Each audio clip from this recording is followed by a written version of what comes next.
إلى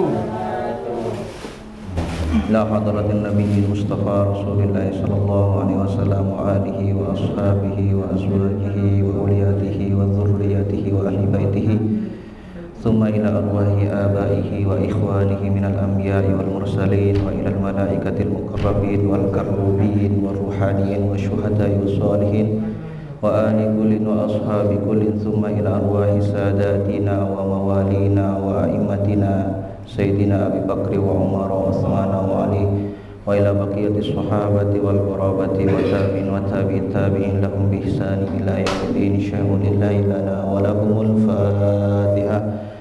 أعوذ بالله من الشيطان الرجيم. بسم الله الرحمن الرحيم. الحمد لله رب العالمين الرحمن الرحيم مالك يوم الدين إياك نعبد وإياك نستعين اهدنا الصراط المستقيم صراط الذين أنعمت عليهم غير المغضوب عليهم ولا الضالين. رب اغفر لي ولوالدي ولجميع المسلمين آمين. ثم إلى أرواح أئمة المجتهدين المقلدين في الدين وإلى أرواح علماء الراشدين والقراء المخلصين وأئمة الحديث والمفسرين وسائر سادتنا الصوفية المحققين خصوصا إلى سلطان الأولياء سيدنا الشيخ عبد القادر الجيلاني وكل ولي وولية من المسلمين والمسلمات مشارق الأرض إلى مغاربها ويمينها إلى شمالها خصوصا إلى جميع أولياء التسعة رضي الله عنهم. شيء لله ولنا ولكم الفاتحة.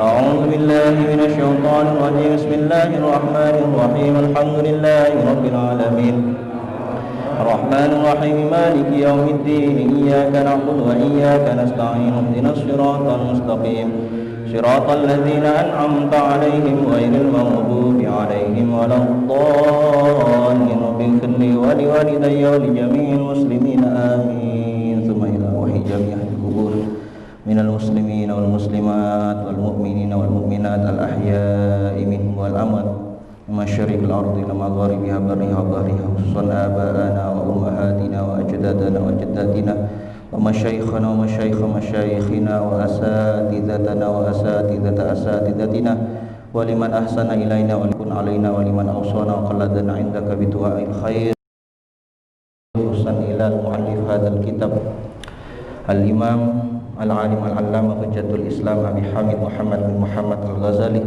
قدس الله روحه ونور ضريحه ونفعنا به وبعلومه وأفاد بأسراره وأنواره في الدارين آمين.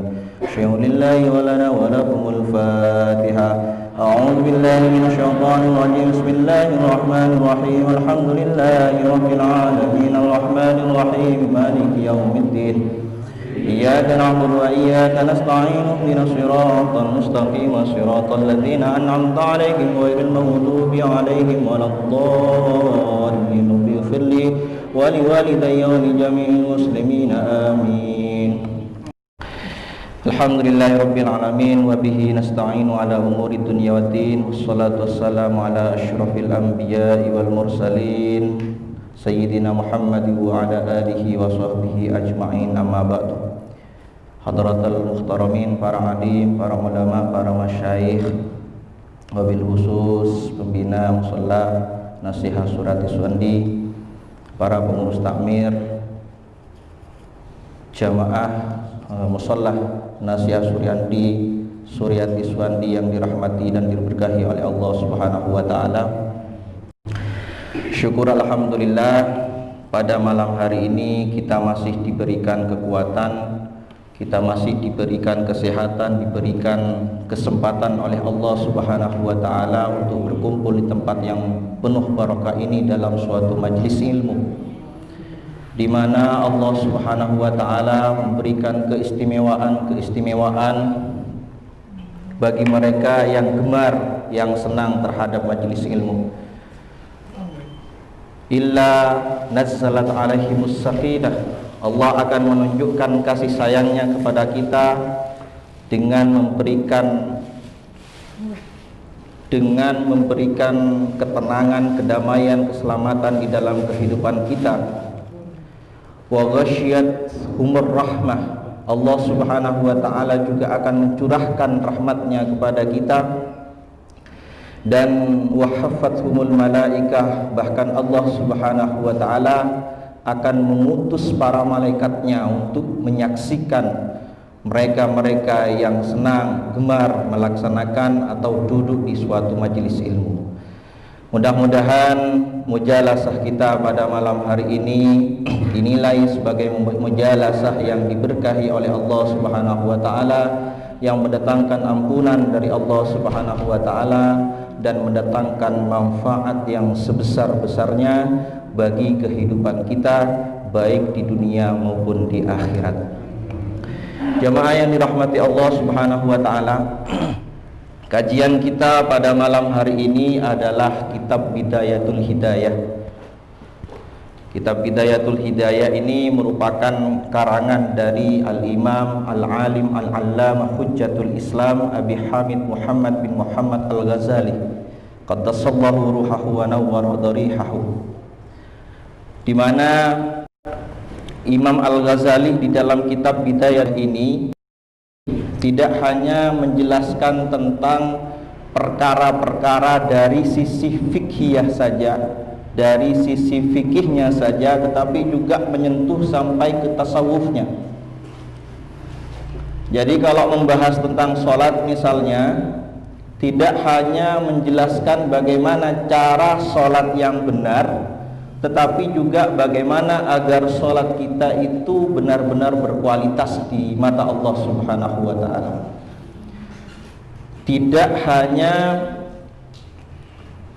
menjelaskan tentang cara wudhu yang benar, cara sholat yang benar, tidak hanya menjelaskan, tidak hanya menjadikan sholat sebagai ritual saja, sebagai penggugur dari kewajiban saja, akan tetapi bagaimana hati ini benar-benar hadir di hadapan Allah Subhanahu wa taala. Bagaimana kita benar-benar merasakan dialog antara seorang hamba dengan Tuhannya.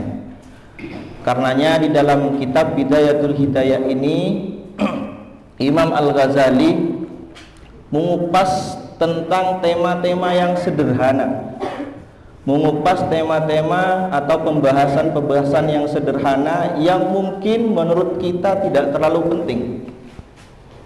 Mungkin menurut kita tidak terlalu penting. Tetapi ternyata setelah didalami lagi, ternyata bagi Imam Al-Ghazali justru yang kita anggap tidak penting itu mendatangkan manfaat yang luar biasa ke dalam kehidupan kita. Ternyata hal-hal yang sering kali kita anggap tidak penting itu justru menghadirkan atau mendatangkan manfaat yang sebesar-besarnya bagi kehidupan kita. Karena begini jamaah, jangan dikira bahwa tidak ada amal-amal kecil yang bisa mengantarkan seseorang ke dalam kebinasaan dunia akhirat. Sekali lagi saya ulangi, jangan dikira bahwa tidak ada amal-amal kecil yang bisa mengantarkan seseorang ke dalam kebinasaan dunia akhirat. Sebagaimana jangan dikira bahwa tidak ada amal-amal kecil yang bisa mengantarkan seseorang ke dalam surga dan kebahagiaan dunia akhirat.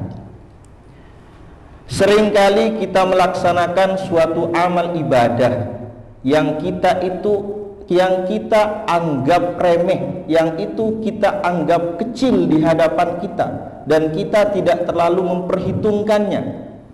Padahal ternyata di sisi Allah Subhanahu wa ta'ala itu merupakan pintu keridhoannya dan merupakan sarana untuk mendapatkan tiket menuju surganya. Jamaah yang dirahmati Allah Subhanahu wa ta'ala, saya datangkan contoh misalnya di dalam sebuah hadis Rasulullah sallallahu alaihi wasallam dijelaskan. Hadis ini diriwayatkan oleh Abu Hurairah radhiyallahu anhu bahwa suatu hari ada seorang laki-laki yang melakukan perjalanan, di mana di tengah perjalanannya laki-laki ini merasakan kehausan. Nah, di tengah rasa hausnya itu jamaah, laki-laki ini melihat sebuah sumur. Maka masuklah laki-laki ini ke dalam sumur untuk melepaskan dahaga, untuk minum air. Karena dulu itu memang belum ada timba. Jadi untuk untuk ngambil air itu jadi harus masuk ke dalam sumur dulu baru bisa minum. Nah, setelah selesai minum, naiklah dia dari dalam sumur. Tiba-tiba dia melihat seekor anjing yang menjulur-julurkan lidahnya dan menjilati tanah yang basah. Maka berkatalah laki-laki ini di dalam hatinya, faqala ar-rajulu laqad balagha hadzal kalbu minal atash mithla alladhi kana qad balagha minni. Sepertinya anjing ini sedang merasakan kehausan sebagaimana yang aku rasakan barusan. Sehingga karena rasa ibah, karena rasa empati terhadap anjing tersebut, tidak hanya simpati tetapi juga empati, akhirnya laki-laki ini masuk lagi ke dalam sumur untuk mengambil air. Nah, untuk menciduk air itu laki-laki ini menggunakan sepatunya. Nah, ketika mau naik dari dalam sumur, sampai laki-laki ini rela menggigit sepatunya itu, karena tidak bisa naik dengan tangan yang satu, harus kedua-duanya, sehingga sepatu itu harus digigit oleh laki-laki ini. Baru setelah selesai, setelah naik ke atas sumur, diberikanlah air itu terhadap anjing tersebut. Apa yang terjadi kemudian? Fasyakarallahu lahu, Allah subhanahu wa ta'ala berterima kasih kepada laki-laki ini seiring dengan terima kasihnya anjing kepadanya. Bahkan lebih dahsyatnya lagi, wa ghafara lahu, Allah subhanahu wa ta'ala mengampuni seluruh dosa-dosanya dan memasukkannya ke dalam surganya. Artinya apa jamaah? Seekor anjing yang sangat hina, yang dia kalau berlalu di rumah kita, di depan rumah kita, mungkin kita akan mengusirnya, bahkan melemparinya. Dan tidak jarang juga orang-orang itu menggunakan namanya untuk hal-hal yang negatif. Ketika marah, ketika bertengkar, ketika benci kepada seseorang, lantas kemudian dia melontarkan, mohon maaf kata anjing, sebagai tanda serangan, sebagai tanda hinaan bagi lawan kita. Artinya apa? Betapa anjing itu buruk di mata kita, betapa anjing itu hina di hadapan kita. Tetapi sekalipun buruk anjing itu, ketika ia mendapatkan suatu kesulitan, lantas ada orang yang menolongnya sampai anjing tadi sehat kembali, maka kemudian Allah subhanahu wa ta'ala membukakan pintu keridhoannya lewat hanya sekedar memberi minum seekor anjing. Ini hal yang kecil ternyata mempunyai dampak besar bagi kehidupan seseorang. Ternyata menjadi jembatan, menjadi media sampainya seseorang ke dalam kebahagiaan dunia akhirat. Ada juga di dalam hadis yang lain, hal yang kecil ternyata justru menghancurkan seseorang, membuat orang menjadi hina, membuat orang masuk ke dalam nerakanya Allah subhanahu wa ta'ala karena dia tidak terlalu memperhatikan hal yang kecil itu. Ada di dalam sebuah kisah yang dijelaskan di dalam hadis Rasulullah sallallahu alaihi wasallam. Hadis ini diriwayatkan oleh Imam Bukhari Muslim. Udzibat imra'atun fi hirratin sajanat hatta matat. Bahwa ada seorang wanita yang menurut riwayat wanita ini adalah orang yang ahli sholat malam dan ahli ibadah.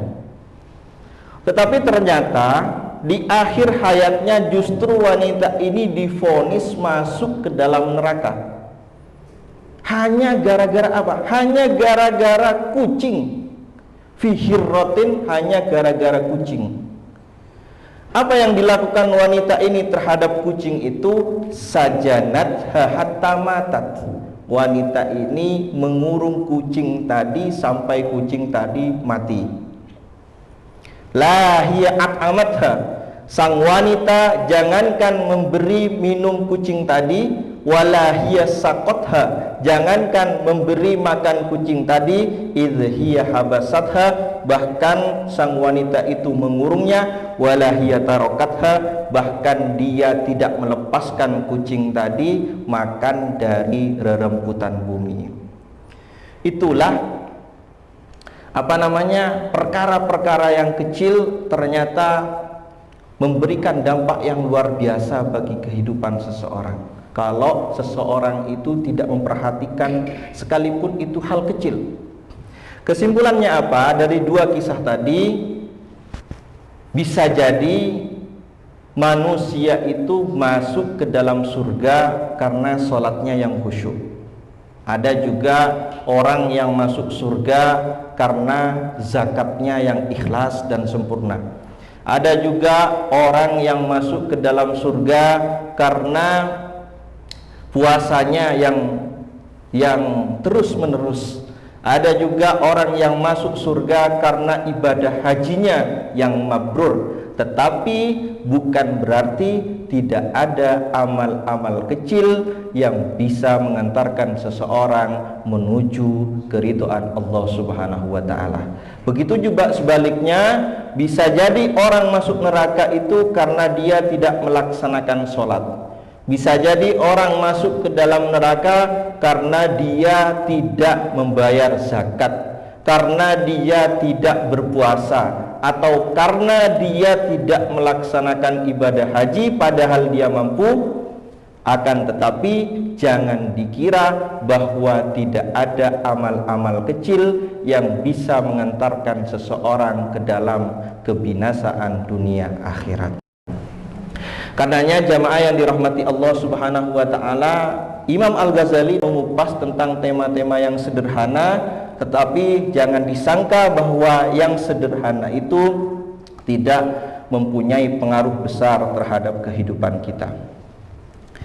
Jamaah yang dirahmati Allah Subhanahu wa taala, pembahasan kita pertama kali yang akan kita bahas adalah tentang etika bangun dari tidur. Etika bangun dari tidur.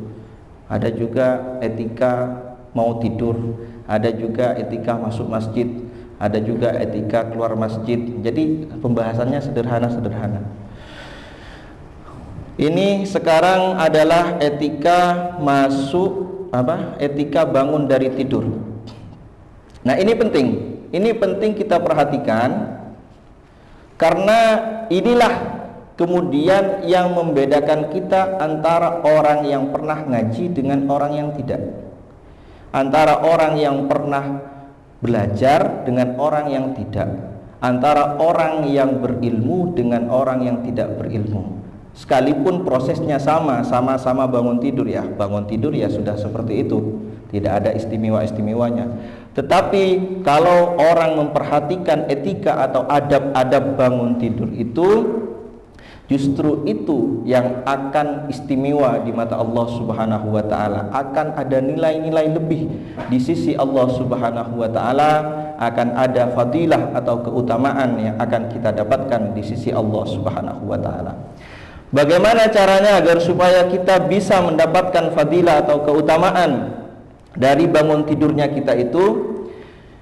Menurut Imam Al-Ghazali, qala al-mu'allifu rahimahullahu ta'ala wa nafa'ana bihi wa bi ulumihi wa afada bi asrarihi wa anwarihi fid dharaini.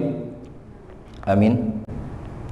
Fa idza staiqatta minan naum fajtahid an tastaiqidha qabla tulu'il fajri. Ini kata kuncinya. Kalau kita ingin mendapatkan nilai-nilai lebih di sisi Allah Subhanahu wa taala, maka usahakan kita bangun tidur itu qabla tulu'il fajri, sebelum terbitnya fajar. Jadi kira-kira di sepertiga terakhir, di sepertiga malam terakhir lah, kira-kira jam 2:30 atau sampai jam 3. Dan ini sudah merupakan garansi langsung dari Allah. Jadi keistimewaan sholat malam, keistimewaan bangun sebelum sebelum terbitnya fajar itu sudah merupakan garansi dari Allah Subhanahu wa taala langsung. Sebagaimana firman Allah Subhanahu wa taala di dalam Al-Qur'an, wa minal laili fatahajjat bihi nafilatan lak asa ayyab'atsaka rabbuka maqaman mahmuda. Dari sebagian malam itu maka bertahajudlah kalian sebagai ibadah tambahan.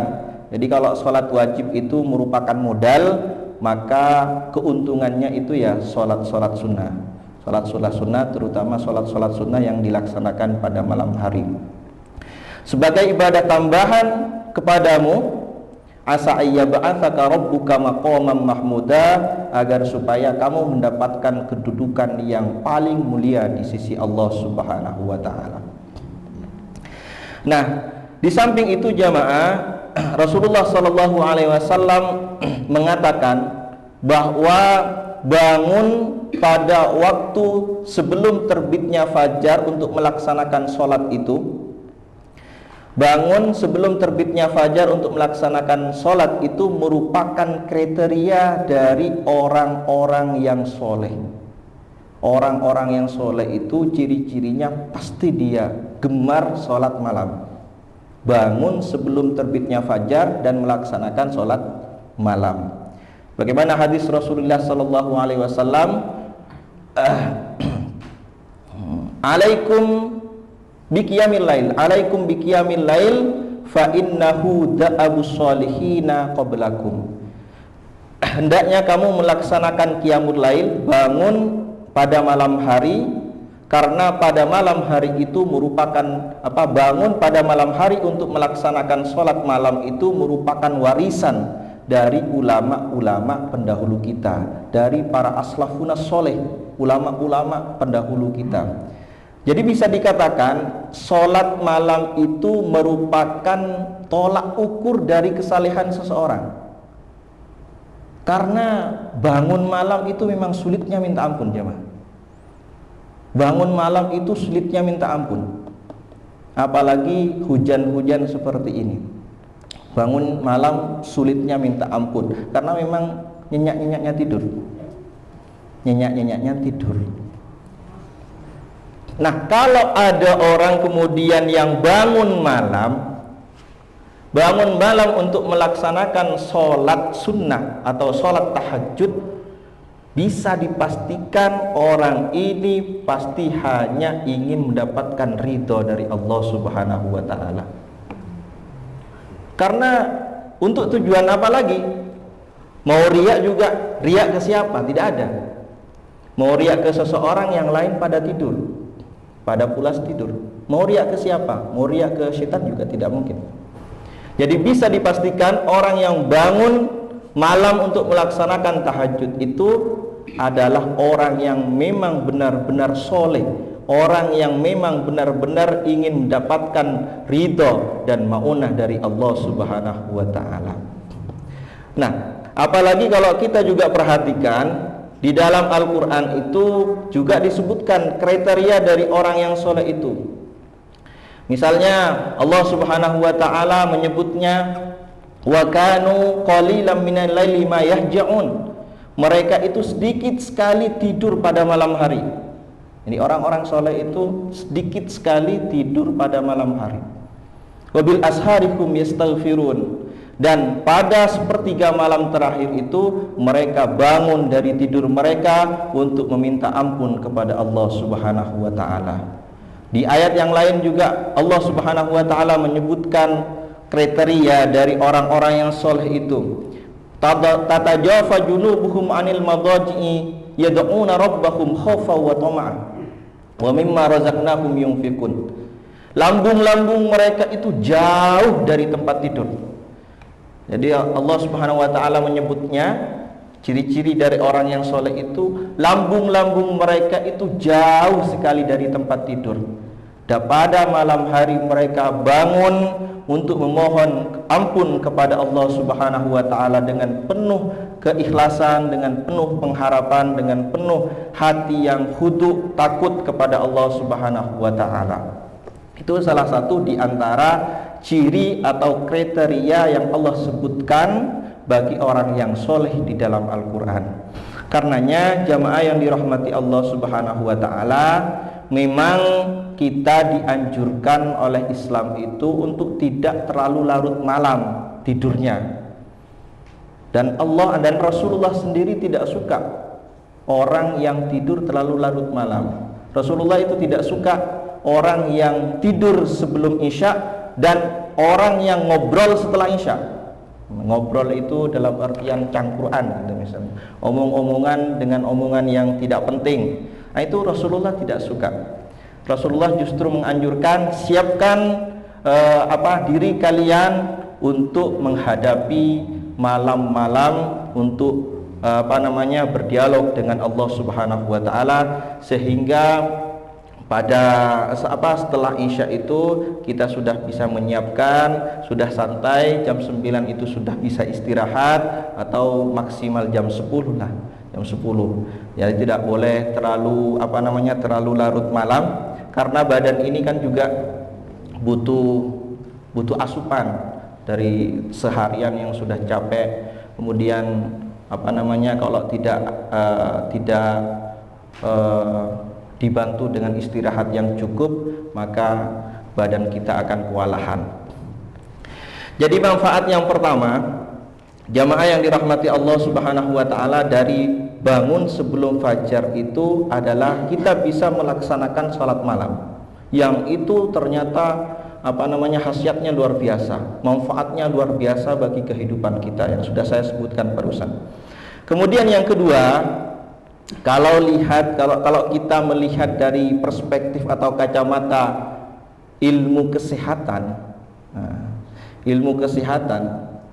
di mana pada sepertiga malam terakhir itu jamaah, namanya gas ozon itu sangat melimpah ruah. Gas ozon namanya. Gas ozon itu sangat melimpah ruah, sehingga kita bisa menghirup udara yang sangat bersih dan sangat segar. Dan orang yang menghirup udara yang sangat segar, menghirup udara yang sangat bersih, itu akan membantu ke daya tahan tubuhnya.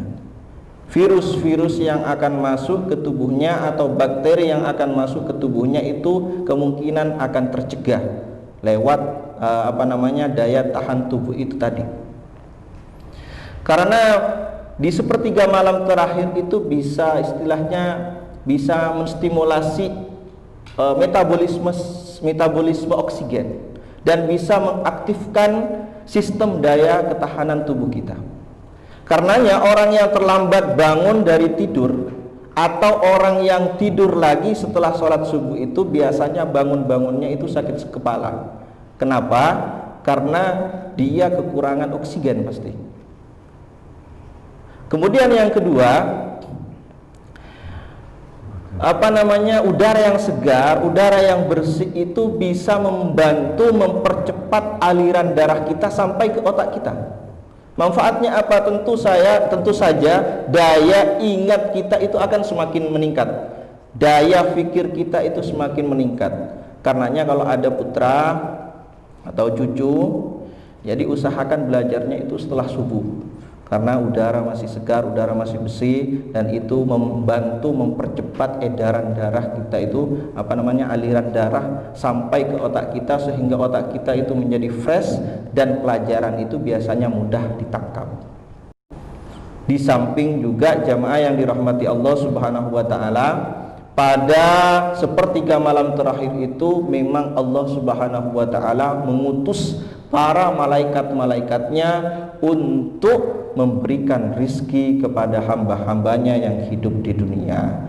Jadi ungkapan jangan tidur pagi biar rizkinya itu tidak dipatok ayam itu bukan ungkapan yang hanya basa-basi saja, tapi memang ketika sepertiga malam terakhir itu Allah mengutus para malaikatnya untuk membagikan rizki pada hamba-hambanya, yang hidup di muka bumi ini.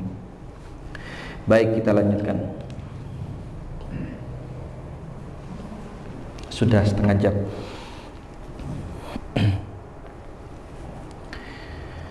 Li'anna taghlis aula minat tanwir, karena sesungguhnya sholat yang dilaksanakan di malam hari itu lebih baik, lebih utama, lebih besar pahalanya dibandingkan dengan sholat yang dilaksanakan pada siang hari. Rasulullah Shallallahu Alaihi Wasallam bersabda, afdalus sholati ba'da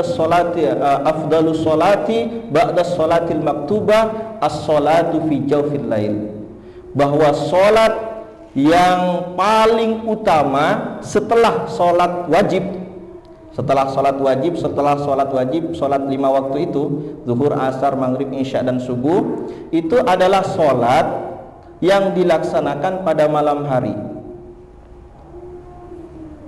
Jadi sholat yang paling besar pahalanya tentu saja sholat yang wajib. Karenanya orang yang meninggalkan sholat wajib, ya besar juga dosanya.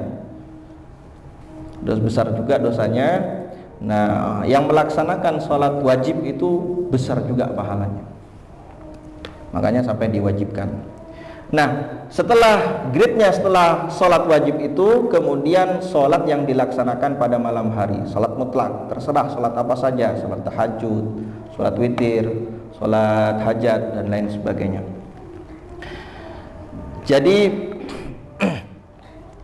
Jadi Rasulullah Shallallahu Alaihi Wasallam itu mengibaratkan sholat yang dilaksanakan pada malam hari itu ibaratnya seperti kasadaqatis sirri ala sadaqatil alaniyah.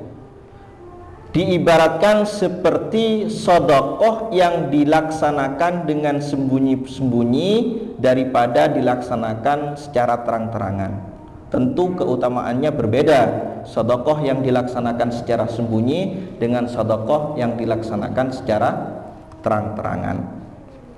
Kemudian keutamaan yang lain dari sholat malam itu, karena Allah Subhanahu wa Ta'ala, jamaah, memang turun ke langit-langit bumi ketika malam hari.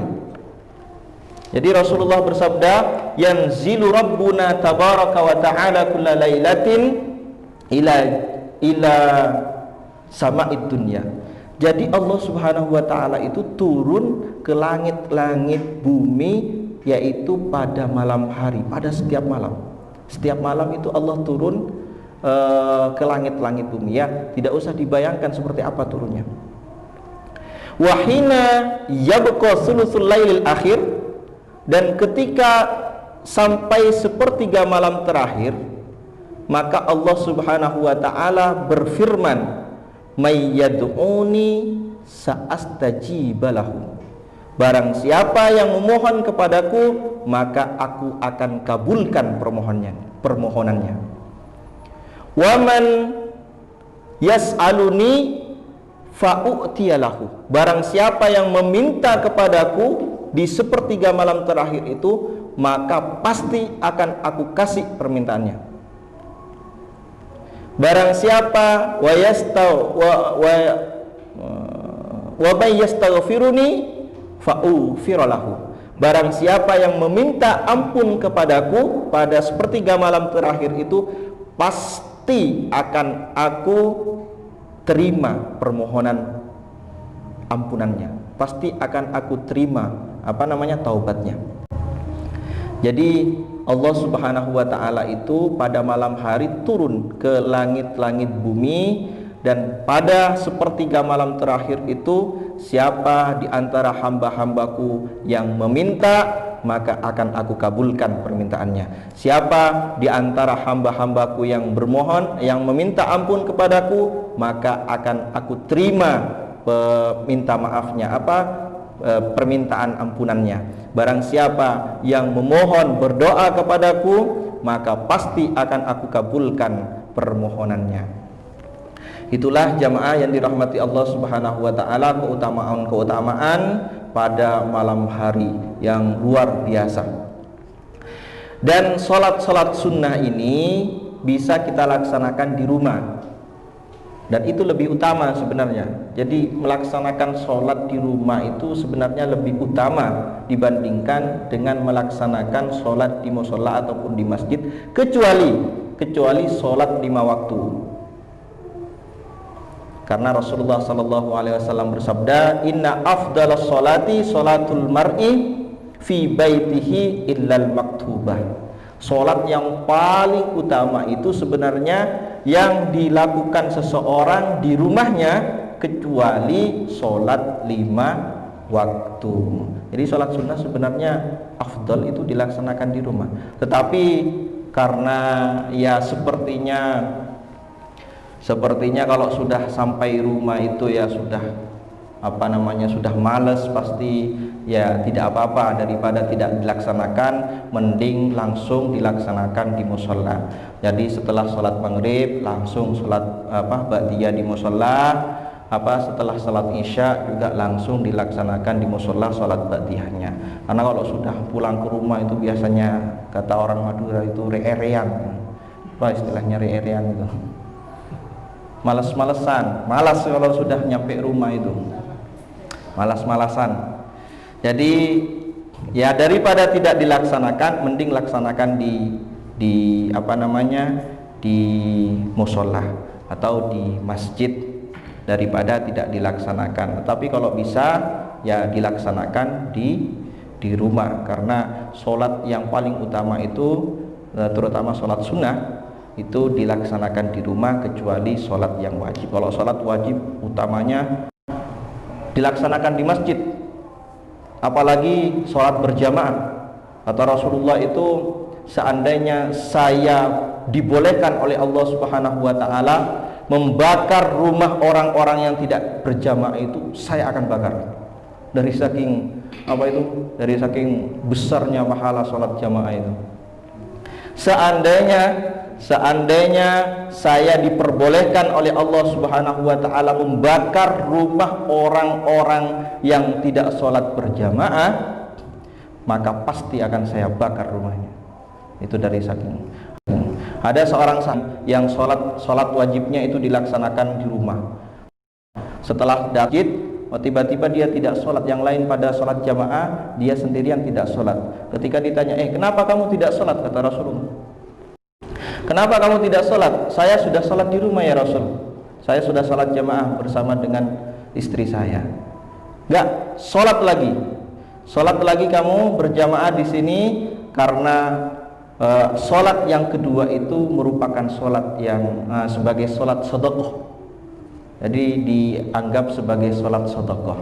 Jadi di rumahnya itu sholat yang penggugur kewajiban, dan sholat yang dilaksanakan yang kedua itu sekalipun wajib itu merupakan sholat sedekah. Karenanya kalau ada orang yang mau berjamaah tetapi yang lain sudah pada jamaah, dia sendiri yang belum jamaah, belum sholat, tidak apa-apa ajak yang lain. Misalnya ayo saya minta tolong kamu jadi makmum, saya sudah sholat. Enggak apa-apa. Lagi itu dianggap sebagai sholat sedekah, jadi sedekah bagi orang yang sholat itu. Tidak apa-apa. Ini misalnya yang lain sudah pada sholat, kemudian kita sendiri yang tidak sholat, ajak saja, ayo minta tolong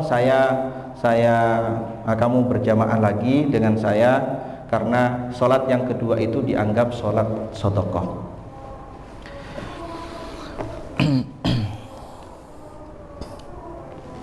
Itu saja jamaah yang dirahmati Allah Subhanahu wa Ta'ala, apa yang bisa saya sampaikan. Mudah-mudahan banyak manfaatnya, dan mudah-mudahan berpahala di sisi Allah Subhanahu wa Ta'ala, dan mudah-mudahan terutama kita diberi keistiqomahan, diberi kekuatan oleh Allah Subhanahu wa Ta'ala untuk tetap duduk di majlis ilmu ini, karena keutamaannya sangat besar sekali di sisi Allah Subhanahu wa Ta'ala. Karena ini isya sudah tinggal 2 menit, mari kita akhiri pertemuan kita dengan bersama-sama membaca Alhamdulillahirabbil alamin. Subhanakallahumma wa bihamdika asyhadu an la ilaha illa anta astaghfiruka wa atubu ilaihi wa akhiru da'wana alhamdulillahirabbil alamin. Kita ketemu kita lanjutkan di pertemuan 2 minggu lagi insyaallah kita lanjutkan kajian dari kitab Bidayatul Hidayah ini. Mudah-mudahan bermanfaat. Wa akhiru da'wana alhamdulillahirabbil alamin. Wassalamualaikum warahmatullahi wabarakatuh. Allahumma salli ala sayyidina Muhammad